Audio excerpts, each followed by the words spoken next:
Welcome in to a quick check-in with Alabama's sports medicine program. This is Jeff Allen. You know him, you love him. My name is Emily Grace McWhorter, and we're going to talk about everything from pet peeves, favorite practices, and maybe Coach Saban, if we'll get there. Absolutely. Love to. So not many athletic trainers are as beloved as you are. We'll put it that way. But you're also known as McKenna's dad. That's right. Which is another great role to have. That's right. Did you do your stretches this morning? Are you practicing what you're preaching?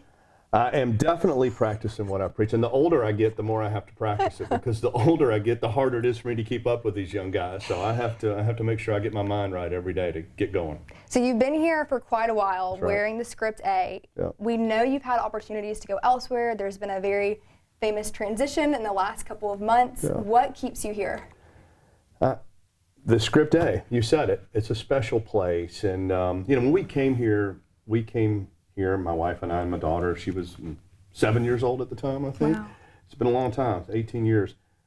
I came here for the job, right? But I think we've stayed because of the community and the city and the people and just this place. We just have embraced it, and it's become home. And we had some other opportunities and some things come up, but this is a really, really hard place to leave. And just felt like, at a lot of those times, our daughter, she was in middle school or high school or wherever she was. I'm like, I can't pull her out. I can't do Right. it. And where are you going to go that's better than Alabama? It's awesome. When it comes to your beginning here at Alabama, I've heard a story about a practice and some weather and some lightning. Yeah. Do you feel like you have become a better weatherman throughout the years? Coach Saban definitely made me a better weatherman. There's no question. I didn't really know that was going to be part of my job description, but I quickly learned that I was responsible for not only telling him the weather, but I think he thought I could be responsible for controlling the weather. I love him, and he wanted us to be able to control and handle everything. So that was one of my first introductions to him and how he wanted things done. Yeah. I'll never forget, we were in the indoor, we were practicing there, had a bad storm outside, and it cleared up, went away, our lightning warning expired. I said, Coach, we can go outside if you want to, because he was really itching to get on the field. And he said, yeah, let's go out. So the next period ends, we go outside, we transition outside, and I tell you, he was 5 feet out the door, and I think a lightning bolt hit Coleman Coliseum. And he turned to me and he said, I hope you're a better trainer than you are a weatherman. So, but he kept sticking with me with the weather, so I don't see me taking James Spann's job anytime soon, but I have definitely gotten better at that. What do you feel like you've learned the most under Coach Saban? I think, God, I don't know how long we got here. I learned so much working for him, so many valuable things that have made me better at what I do. And not things about medicine per se at all, obviously, but things about habits and discipline. The same things that you hear him preaching to the players, that he used to preach to players, the same thing he preached to us as a staff, and being with him for 17 seasons, that got embedded into me. So I'm incredibly grateful for my time with him and the valuable life lessons that I watched from a guy that had incredible success, but he had that success because of his discipline and because of his habits. When I say the words most resilient, what player do you think of? Oh wow, man! Again, a laundry list of guys. Probably the guy that comes to my mind, and I'm going to leave a bunch of people out, but this guy sticks in my head and will forever, is Kenyon Drake. So Kenyon, as everybody that knows Alabama knows very well, was injured his junior year. That year he had a fractured ankle. We were playing Ole Miss on the road, broke his ankle, obviously had to have surgery, missed the remainder of that season, comes back the next year and is having a great season. It's his last year. Fractures his arm. We're on the road at Mississippi State, breaks his arm. The state of Mississippi was never good to Kenyon, but breaks his arm, and I'll never forget, it's still, to me, God, I don't even know what year that was, 14 or 15, but it sticks out in my head to this day. We were walking off the field as I was taking him to get x-rays, and we knew he had a fracture. And I'm just trying to calm him down, and I'll never forget his words. He looked at me and said, my career at Alabama is not going to end like this. And, at that point, I'm like, I'm thinking it's late in the season. Right. You've got a broken arm. I don't know if you're going to make it back. But I didn't say that to him. And, we did everything we do. Dr. Kane and his team at Andrews Sports Medicine did everything that they do. And probably one of the most special moments, I don't know that I'll ever top it, was that same year, about 8 weeks later, he returns a kickoff in the national championship game against Clemson. Oh, wow. And If you look at the pictures, he's diving across the goal line, holding the ball in the arm that he broke. Wow. So that moment just sticks out to me for a lot of reasons, but the term resilient, definitely. Awesome. What players do you find yourself keeping up with the most that are currently in the NFL?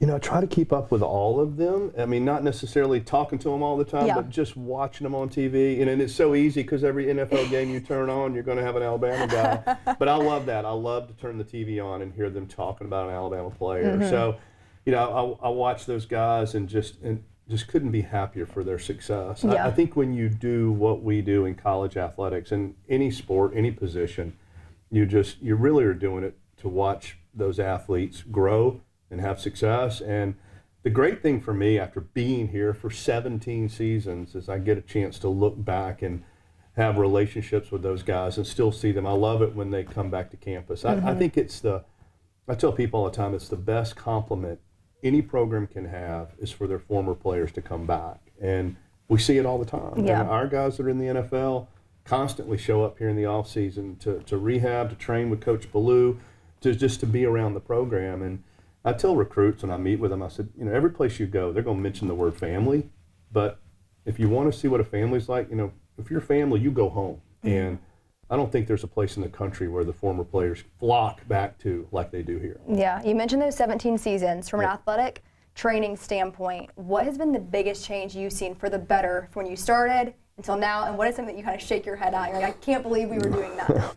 Well, the shaking the head part is a lot of different things, and I've been here for 17 years, but when I think back on my career, this is actually my 36th season of college football. It's a lot of seasons. Yeah, a lot of wins, a lot of losses. Been in a lot of wins, a lot of losses. Fortunately here, a lot more wins than losses. Exactly. But, you know, prior to being here, there were a lot of years before, and so it just strikes me. I don't feel old, but I guess I'm getting old. But 36 years of it, and I think, okay, how we manage certain injuries now is just light years different than how we managed them, you know, 15, certainly 20 years ago. But even the last 5 to 10 years, just the advancements. And I think, too, this is no secret, but concussions is a huge one, and that we've gotten so much better at how we manage and so much more knowledgeable about how to return players safely from those than what it used to be. So that's something that I think people will see, you know, 5 or 10 years. Hopefully we're not going to have some of the issues that we've seen from how players were managed 20 to 30 years ago. When you look at this current roster, who on the team do you think enjoys treatment and recovery the most? I'll tell you, it's easy. Justice Haynes is he is so in tune with taking care of himself.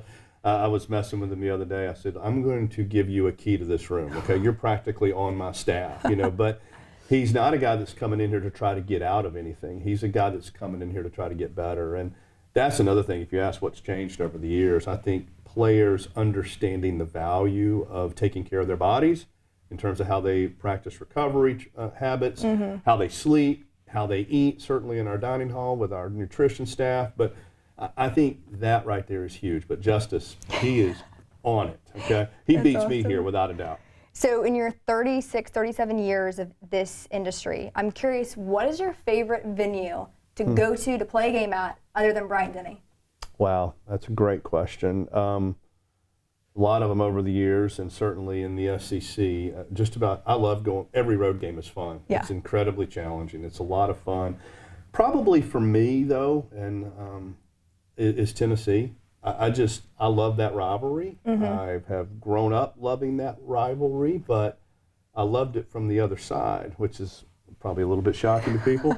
My dad was born and raised in Tennessee, so my dad was a Tennessee fan, and by default, kind of got me in, you know, when I was younger in high school and whatnot. Kind of got out of it when I went to college, but certainly grew up going to Knoxville with him to ball games, and then now to be on this side of it. But I love going there. It's a really unique place. It's an incredibly hard place to play. Didn't have a whole lot of fun the last time we were there, but the other years we had a great time. Yeah. So hopefully we can get that switched around. Before I let you go, I'm curious, what is your favorite thing to hear as an athletic trainer? You know, my favorite thing to hear as an athletic trainer is a player saying thank you.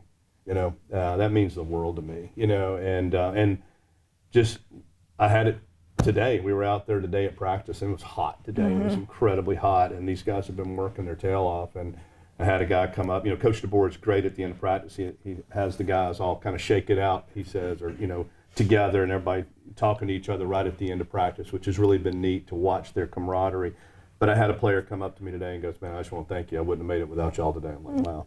So things like that mean a lot to me, and especially I think at the end of the year when it's the last game, and honestly, whether you've won or whether you've lost, I've had some really special moments with guys in locker rooms, even after a tough loss at the end of the year, with guys really expressing themselves. So that means the world. Yeah.